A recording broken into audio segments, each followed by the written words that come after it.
Have a nice day in London, Father. I'll be here to pick you up at 10 o'clock tonight. Thanks, Virgil.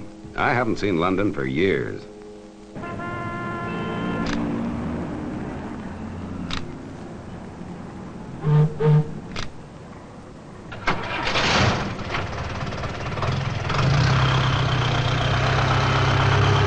Stop! Stop! Now, that was a silly thing to do, wasn't it? You might have been killed. The lorry driver couldn't see you.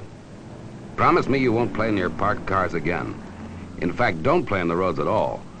If you know a playground or a park, play there. It's safe.